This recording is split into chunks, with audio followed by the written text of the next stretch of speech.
phytothérapie en tant que telle, phyton c'est la plante, therapéa c'est le traitement. Donc c'est l'usage des plantes pour une visée thérapeutique. Et on peut distinguer la phytothérapie traditionnelle de la phytothérapie scientifique, où là souvent on va aller extraire des plantes. On a aujourd'hui toute une phytothérapie scientifique, je dirais, avec tous les extraits titrés des gélules, avec uniquement un principe actif de la plante en elle-même, mais pas la plante dans son intégralité. Et on verra que ça peut avoir vraiment beaucoup de différences et pas du tout les mêmes usages ni les mêmes effets secondaires derrière. Alors, du coup, préparation à base de plantes, qu'est-ce qu'on va pouvoir utiliser en pratique? Quels sont les inconvénients, les avantages de chaque forme et comment vous allez pouvoir vous décider qu'est-ce que je vais choisir pour telle plante? Forme brute ou extrait. Alors, est-ce qu'on va prendre la forme totale, la plante dans sa totalité? Est-ce qu'on va plutôt choisir un extrait? Ça va être un petit peu tout l'art du praticien, même si vous avez compris que j'ai une tendance pour l'utilisation de la plante en tant que telle plutôt que les extraits, même s'il y a un côté pratique et on en reparlera aussi. Mais plus on extrait, plus on va vers un principe actif, plus on perd l'âme de la plante, entre guillemets, plus on perd toute sa puissance qu'elle nous offrait au départ. L'utilisation même de la plante en herboristerie traditionnelle, c'est on a la feuille, on a la fleur, on a l'écorce, qu'est-ce qu'on en fait, comment on l'utilise très facilement à la maison. On n'a pas accès à un laboratoire pour en extraire un principe actif, le purifier et le mettre en gélule. Au départ, tous les usages traditionnels qu'on a, c'est l'utilisation de la plante en tant que telle. Au départ, on a notre plante. Est-ce qu'on va choisir de la faire sécher et donc de partir d'une plante séchée? Est-ce qu'on va partir d'une plante fraîche? Et en fonction, vous allez voir tous les produits de phytothérapie qu'on va pouvoir obtenir. Alors, partons de la plante séchée. Soit on va pouvoir la broyer et on obtient une poudre de plante, soit on la congèle, enfin on la cryo-congèle, je dirais, et on la broie derrière. Le fait de cryogéniser la plante, ça permet de bloquer toutes les réactions enzymatiques, donc d'éviter la dégradation de certains principes actifs. Donc, on préserve un petit peu plus la plante d'origine.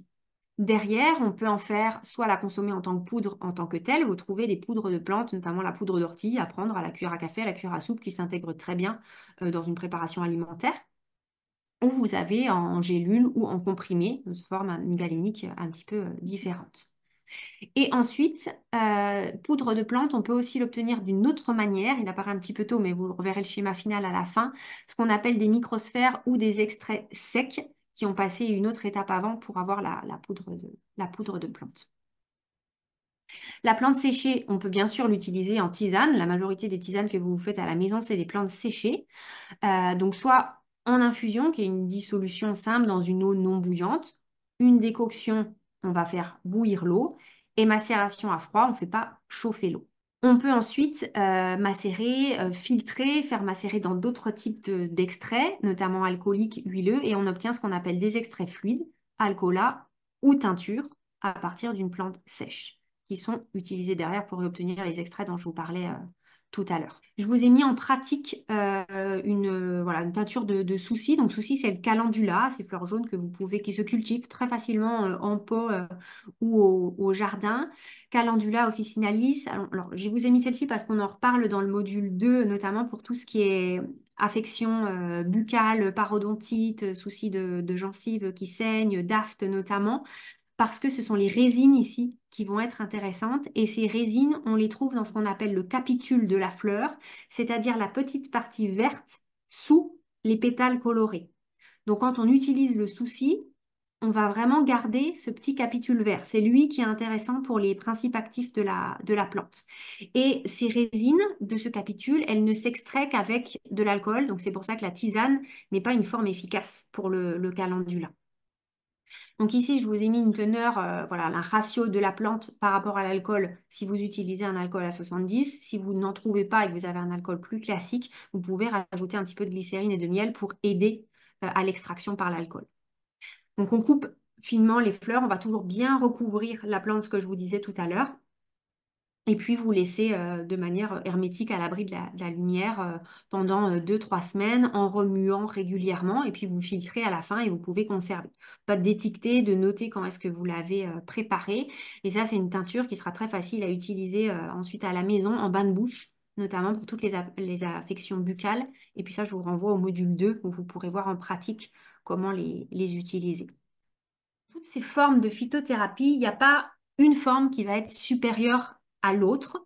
Et c'est ce que j'ai voulu vous mettre avec les avantages et inconvénients de chaque forme. C'est plutôt selon la plante qu'on va choisir et puis selon les besoins de la personne. Et peut-être que pour certaines, vous allez me dire, bah voilà, moi là, j'ai choisi d'aller sur un EPS parce que je voulais pas d'alcool à la fin, parce que je voulais quelque chose de pratique, elle veut pas prendre de tisane, et c'était un enfant. Bon, bah voilà, je suis partie sur cet EPS. La même personne, entre guillemets, les mêmes indications, bah, par contre, je vais partir sur la teinture alcoolique parce que c'est une forme facile, qui est un petit peu moins chère.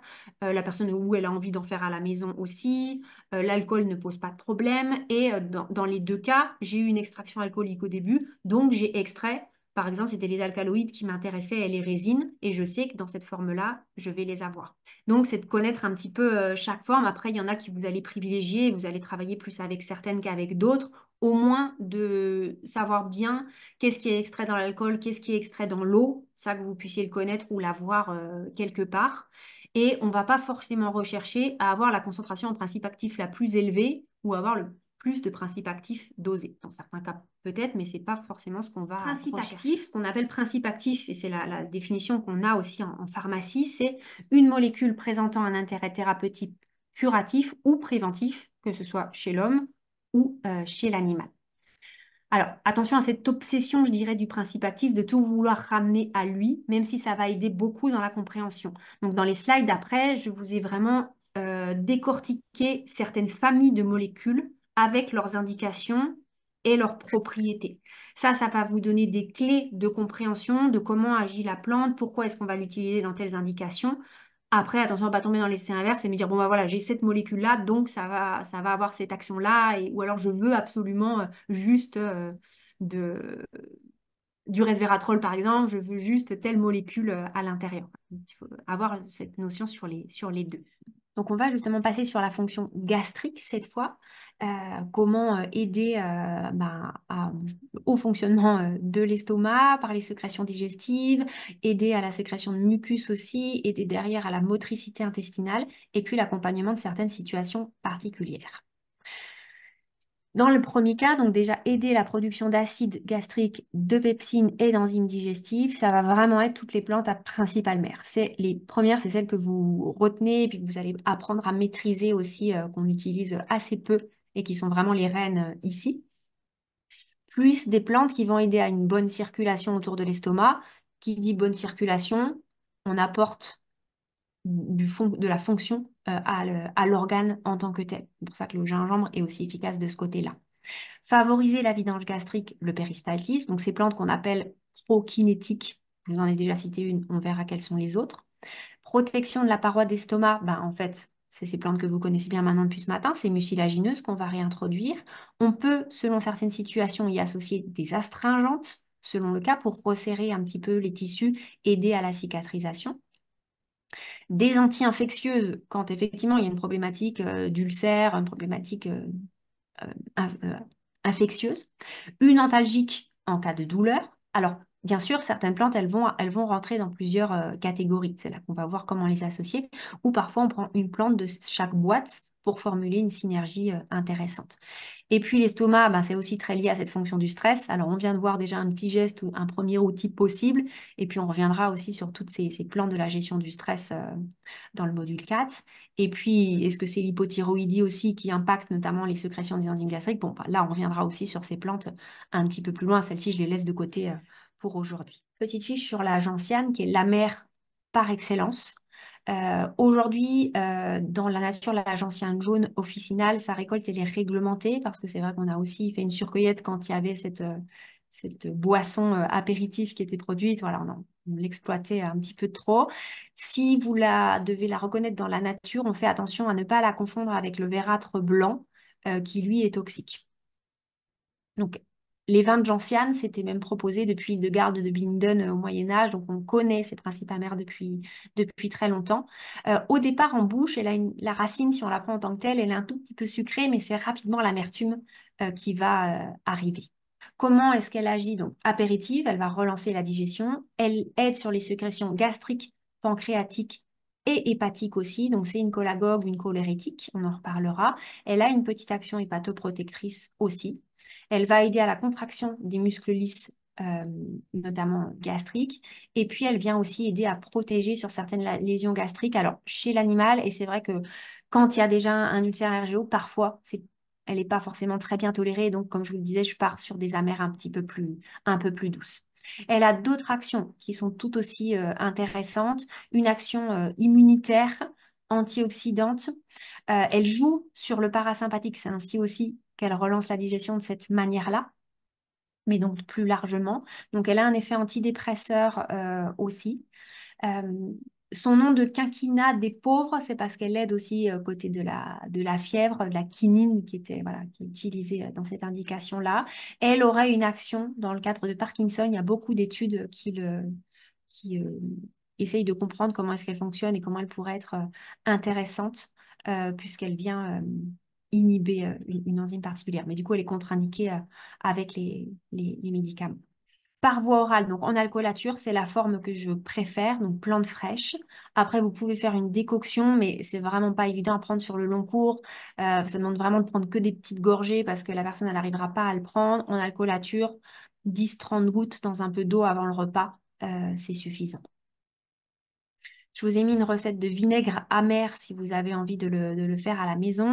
Donc, on peut choisir parmi les amers. Je vous ai mis ici la gentiane, le pissenlit et l'angélique dont on parlera.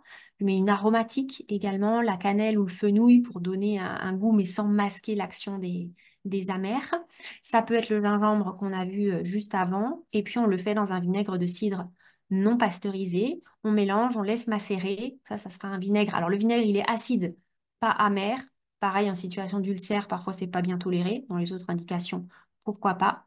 Euh, et dans le cas où il est non pasteurisé, ce que je recommande toujours, parce que c'est là qu'on a toute la puissance du vinaigre, il y a cette production d'histamine potentielle, pas toujours très bien tolérée s'il y a une intolérance à l'histamine, mais dans les autres cas, c'est un vinaigre qui va pouvoir aider à stimuler les sécrétions au niveau digestif. Aider la synthèse de mucus une fois qu'on a apaisé, désinflammé. Et c'est vrai qu'on a déjà commencé à le faire si on a pris la réglisse, puisqu'elle a cet effet-là, les mucilages aussi. Quels sont les mécanismes supposés? Il y en a plusieurs. Il y a aussi cet effet prébiotique des mucilages dont on avait parlé, et puis d'activation directe au niveau de la mucine. C'est des études qui ont été montrées vraiment plutôt chez in vitro et sur animal pour expliquer cet effet de sécrétion du mucus. Je vous ai remis les plantes. C'est vrai que la mélisse a aussi été montrée pour ça. Alors l'angélique, c'est Valnet qui la cite en tant que telle. Il n'y a qu'une étude sur la souris que j'ai retrouvée, voilà, qui aurait aussi cet effet-là. Je vous ai remis ici, notamment pour la guimauve, la manière dont voilà, elle a été montrée de restaurer le mucus gastrique si vous voulez aller creuser plus loin. Ça, c'est pour la réglisse. Euh, qui a été montré aussi. Ça, c'est pour la fleur de mauve. Voilà, vous avez les références à chaque fois des études. J'en ai mis plusieurs. Avant de faire une pause, je vais peut-être avancer sur cette dernière mucilagineuse là, pour aujourd'hui. On a vu la guimauve tout à l'heure. On voit la mauve aujourd'hui, qui a plusieurs noms. Euh, petit fromage aussi. Alors, c'est plutôt parce que ces fruits immatures, quand on a les fruits tout au début, ressembleraient à un petit camembert, à des fromages longs. Et donc, ça a ce nom de petit fromage aussi. Bon, moi, je ne veux pas trouver que ça ressemble à un petit fromage, mais dans la tradition, c'est ainsi qu'on l'a appelé. Une longue tradition d'utilisation aussi des Grecs, des Romains. C'est une plante qui est très commune de nos régions, qui pousse d'ailleurs très souvent aussi sur les bords de chemin, dans les friches. On voit de la mauve partout. C'est les fleurs qu'on utilise principalement. Ça, contrôle qualité, quand vous avez une tisane, c'est des fleurs que vous avez quand même entières, où vous voyez encore bien les pétales. Alors, elles peuvent être violettes, roses, ça dépend un petit peu de la mauve, et pour le coup, là, la couleur ne joue pas, ça dépend un petit peu de la richesse en anthocyanes, de l'espèce ou de la variété. C'est ces polysaccharides mucilagineux qui sont utilisés aussi, puis quand même ces flavonoïdes qui sont là pour ces propriétés aussi anti-inflammatoires. Je vous ai remis ici donc les études, les références aussi à côté. C'est vrai qu'on pense souvent et on la réduit à ce côté juste protecteur des muqueuses, mais en fait ça va bien au-delà, protectrice de toutes les muqueuses vraiment et notamment directement au niveau gastrique. Un côté anti-inflammatoire aussi, un côté de laxative douce de première intention, notamment chez l'enfant, notamment chez la femme enceinte. C'est vraiment une plante très sûre d'utilisation, la mauve, qui est facile à utiliser. C'est une émolliente vulnéraire. Alors là aussi, par ses mucilages, c'est vrai que faire une infusion à froid ou une infusion eau non bouillante de mauve et l'utiliser en cataplasme sur les muqueuses, que ce soit à nouveau, on l'a dit, pour les gencives, les poussées dentaires de l'enfant, ça fera beaucoup de bien. Une situation de démangeaison, d'urticaire en cataplasme d'infusion de fleurs de mauve, ça sera aussi intéressant. Ici, les usages traditionnels, je voulais vous le mettre parce que je vous montrer que c'est vraiment un usage qui est répandu dans énormément de pays, Europe et Europe de l'Est. Et on retrouve très souvent les mêmes propriétés qui sont citées. Vous les retrouvez aussi dans les monographies européennes de la plante. Donc, voie orale, manière d'utilisation, on en a largement parlé. Macération à froid. Ça peut être aussi tout ce qui est extrait fluide ou les EPS ou les Cantis qui fonctionnent bien aussi. Là, c'est vrai que je vous ai mis en grammes, c'est pas évident parce qu'elle est très, elle est, elle a pas beaucoup de poids, donc je suis plutôt à la doser voilà en quantité de fleurs ou à donner voilà une bonne poignée de fleurs par tasse quand je l'utilise. Donc elle a pas de toxicité connue, elle est adaptée voilà à toute la famille. La seule chose c'est que c'est effectivement une plante riche en mucilage, donc on attend 1 heure avant de manger, avant notamment la prise de compléments alimentaires ou une plante riche en tanins qu'on ne mélangera pas avec. Mais vraiment très douce d'utilisation pour toute la famille.